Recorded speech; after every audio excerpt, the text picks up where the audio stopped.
All right, this is fall 2025 pickups, and although technically this is pickups from the entire year of 2025 because I've been lazy and I haven't made another video until now. Yeah, so now that I have real big boy money, I can compete professionally in the Consumerism Olympics, and this is what I have to show for it. Let's start off with this first piece I got here. This is one of my most recent pickups. I got this one at Tokyo 7. It is a MF Pen wool corduroy jacket in navy blue. I think this is a very sophisticated, minimalist piece that just looks so good. It's very warm, so I haven't been able to really wear it out yet. And I got that at Tokyo 7. And Tokyo 7 is an amazing space for the fashion scene. It's very unpretentious. It's very, it's very welcoming. You can get really good deals there. I recommend anyone who is into fashion and is in New York come to Tokyo 7. Although I will say, I have seen some of the ugliest Y2K fits from some white boys who have fake creative director jobs at Tokyo 7. And we're gonna get more into Y2K later in this video. But yeah, I love the jacket, I love Tokyo 7. My next pickup is this John Barbados leather jacket.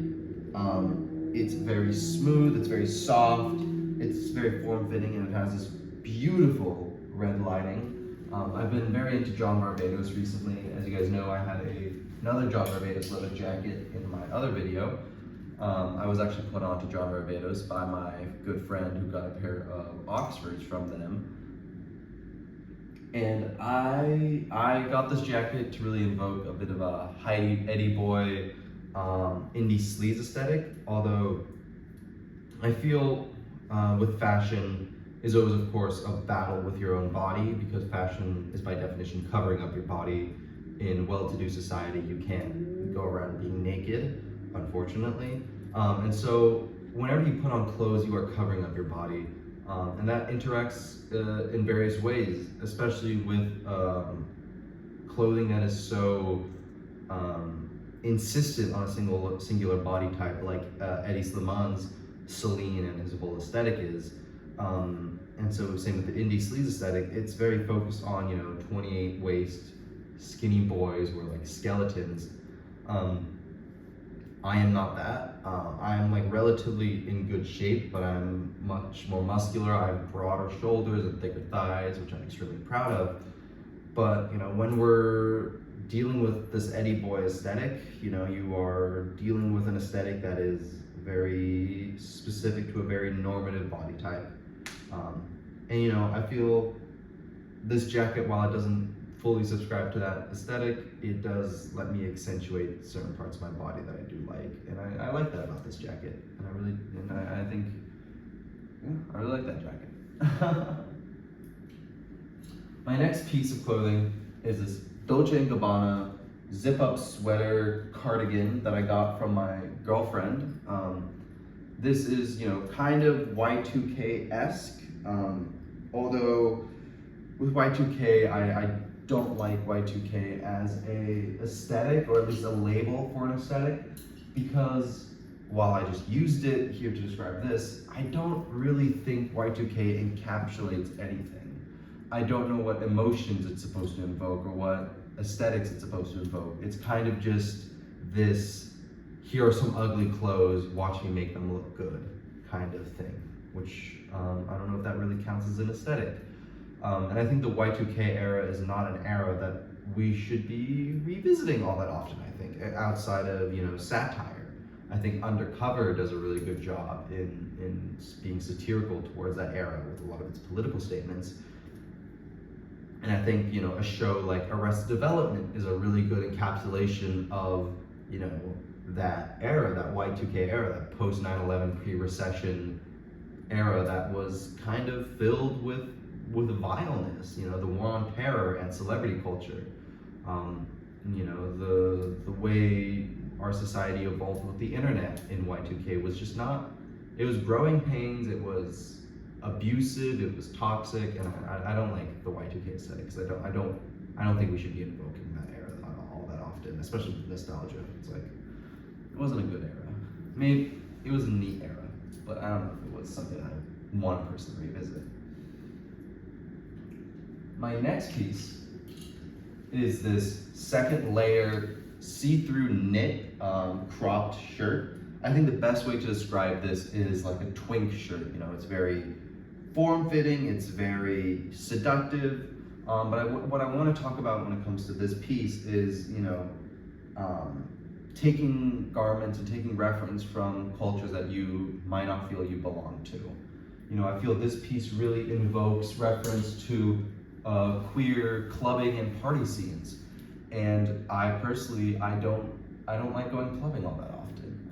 I'm not a big, you know, clubbing person, and you know, I wear this piece you know, out and about in a normal day-to-day life because I feel it adds depth and it adds, you know, something interesting to an outfit, but it takes reference, at least for me, to these queer party and clubbing spaces that I personally, you know, if you see me ever at a club, I'm gonna have my earplugs in and I'm gonna be in a corner bobbing my head, because that's how I enjoy going to clubs. But like, I'm not out dancing and stuff that often.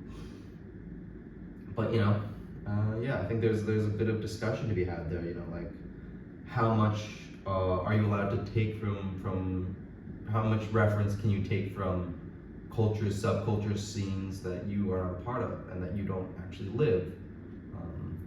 I mean, you know, workwear and all the other cores that we have kind of embodied into fashion are great examples of this. But that's just personally what this piece evokes in me.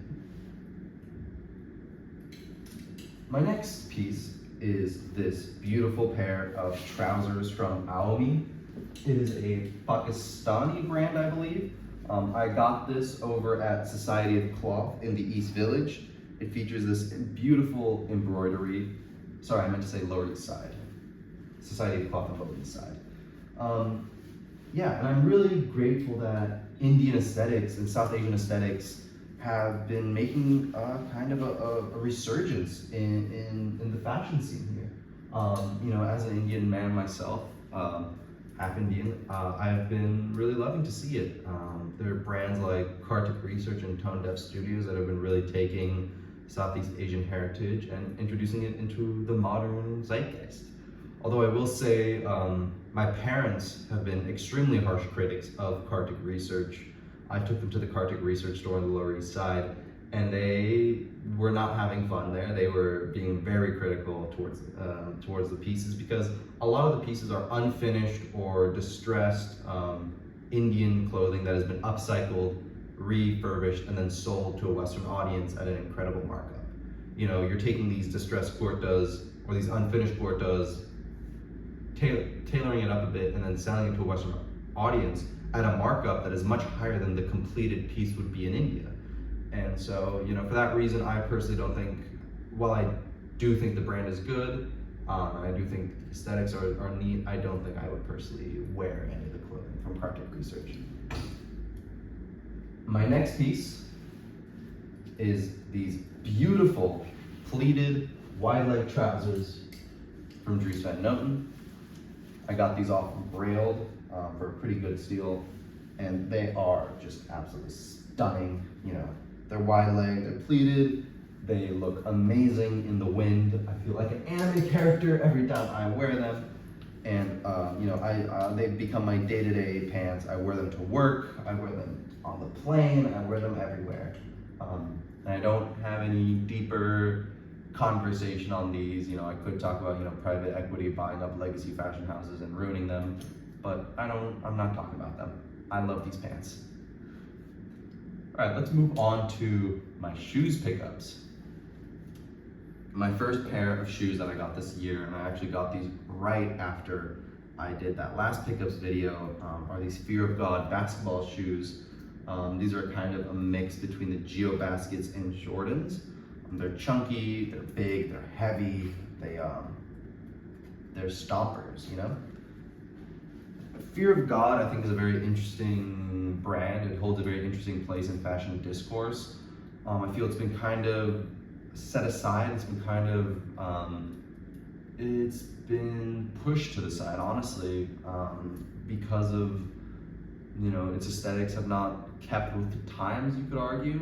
Although I feel that Fear of God still has a lot to offer in terms of its aesthetics, in terms of its brand and its identity, and I think it was unfairly pushed away and pushed out of the mainstream, because those high street, like elevated streetwear, urban chic aesthetics have kind of fallen out of favor. And I feel there's a bit of a discussion to be had about how a lot of predominantly black designers and black brands that invoke these streetwear, and streetwear was of course built off black design and black fashion, were kind of discarded after we as the fashion community took it and wore it, and then we were like, oh, we're done with it. And I think Off-White faltered the same way as Fear of God did. I think, I'm trying to think, Rude, also, although Rude had other issues. But yeah, a lot of these streetwear brands that were built off black fashion and black culture were discarded unfairly, I think, in exchange for other aesthetics. And I think there's still a lot of value in brands like Fear of God, and I think we should be wearing them more. But that's a whole other discussion that I probably am not the most learned person to talk about. But that's just my quick opinion. My next piece is these Peter Doe alligator leather stainless steel square toe mules. These are absolutely beautiful. One of my favorite shoes that I own right now. I love Peter Doe. He is next up, if he's already not the one. I think he's probably going to go down as one of the greatest designers in history. He has an incredible design language, and his time at Helmut Lang, while short and was cut short unfairly, was pretty good. I think he did what Helmut Lang needed to be done. He did really good work. It was maybe not what Helmut Lang wanted, because it didn't fly off the rep shelves as much as they wanted it to. But he was only there for 2 collections. I feel that's he should have been there for longer.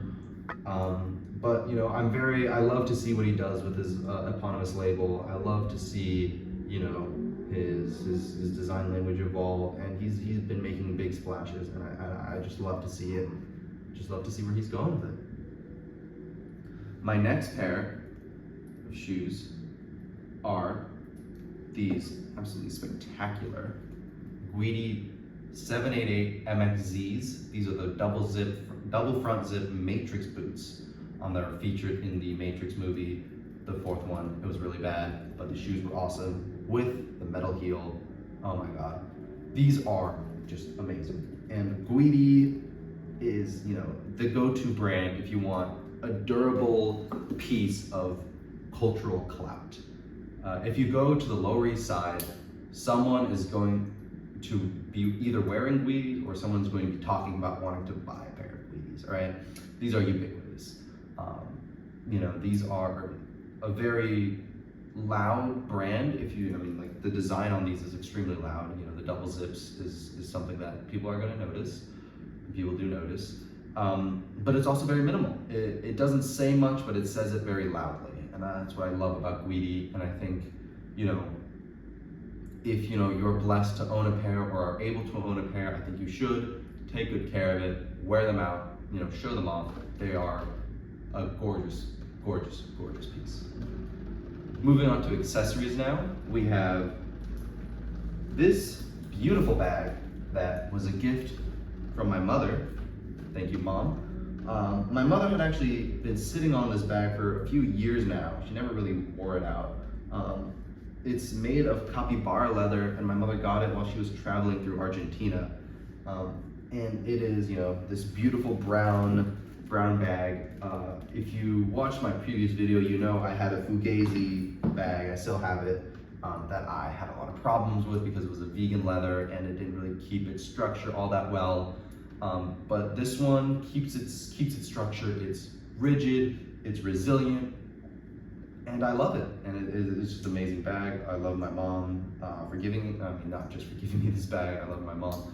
And you know, this bag was it's lovely to have pieces that are passed between your family. I think, you know, those are the most important connections we have, obviously.